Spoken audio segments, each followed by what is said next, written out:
மைவி ஃபேஷன் பார்க்குற எல்லா ஃப்ரெண்ட்ஸ்க்கும் ஒரு பெரிய ஹாய்.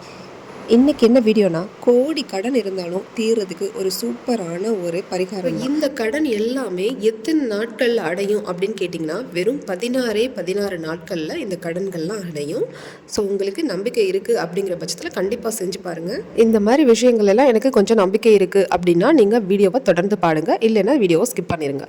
ஸோ கோடி கடனும் 16 நாளில் அடையும் அப்படின்னா உங்களுக்கு எந்த வழியிலேருந்து இருந்தாது பணம் உங்களை சேரும். ஸோ அது என்ன பொருள், எந்த பொருளில் எந்த பொருளில் வச்சு என்ன நீங்கள் செய்யணும் அப்படிங்கிறதையும் எந்த நேரங்களில் செய்யணும் அப்படிங்கிறதையும் நான் இந்த வீடியோவில் மென்ஷன் பண்ணியிருக்கேன். நிறைய பேர் பார்த்தீங்க அப்படின்னா கடன் பிரச்சனைலாம் மாற்றிட்டு இருப்போம். ஸோ அது என்ன பண்ணாலும் நம்மளால் அந்த கடன் குறையவே மாட்டேங்குது, திரும்ப திரும்ப அந்த கடன் பெருகிக்கிட்டே தான் இருக்குது அப்படிங்கிறவங்களுக்காக தான் இந்த பதிவு.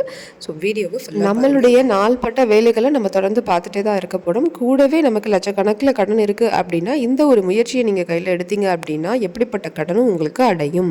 உங்களுக்கு வரவிருக்கிற வருமானத்துக்கும் உங்களுக்கு தடையாகவும் இருக்கலாம், இல்லை அந்த வருமானம் அந்த வருமானம் வேறு விதங்களில் செலவாகியும் நீங்கள் அந்த கடனை அடைக்க முடியாமையும் நீங்கள் இருந்துக்கிட்டு இருக்கலாம்.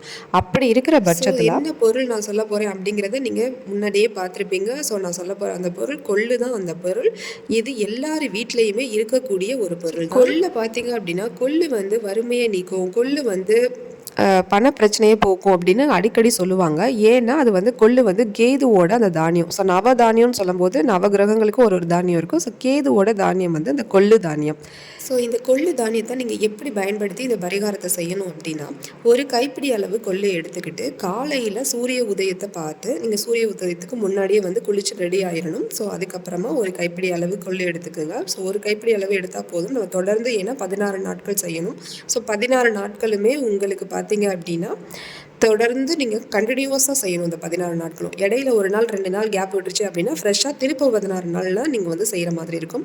ஸோ தொடர்ந்து 1லேருந்து கரெக்டாக 16 நாள் வரைக்கும் நீங்கள் தொடர்ந்து செய்யணும். சூரிய உதயம் செய்யணும் அப்படின்னா கிழக்கு பக்கமாக பார்த்து சூரியன் உதிக்கிற திசையை பார்த்து நீங்கள் நேராக நின்றுட்டு, ஸோ உங்கள் கையில் ஒரு பிடி அளவுக்கு கொள்ளு வச்சுருப்பீங்க. அந்த கொள்ளை தலையை சுற்றி திருஷ்டி கழிப்போம் இல்லையா, நம்ம முன்னாடி 3 தடவையும் வலது பக்கம் இடது பக்கம் 3 தடவையும் செஞ்சுட்டு நீங்கள் இந்த கொள்ளுவை பறவைகளை சாப்பிட்றதுக்கு நீங்கள் கொடுக்கணும். ஸோ மரத்துக்கு அடியிலையோ இல்லை வீட்டில் எங்கே நீங்கள் காக்கைக்கு உணவு வைப்பீங்களோ அந்த இடத்துல நீங்கள் வச்சிங்க அப்படின்னா அந்த பறவைகள் அதை சாப்பிட்டுச்சு அப்படின்னா உங்களுக்கு கோடானி கோடி கடனும் உங்களுக்கு தீந்துரும் அப்படிங்கிறது ஒரு ஐதீகம்.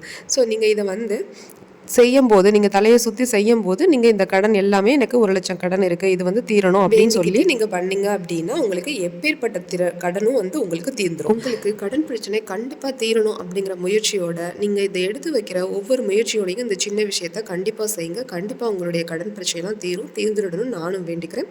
ஸோ இந்த சேனலை இந்த மாதிரியான சின்ன சின்ன தகவல்களுக்கு சப்ஸ்கிரைப் பண்ணி வச்சுக்கோங்க.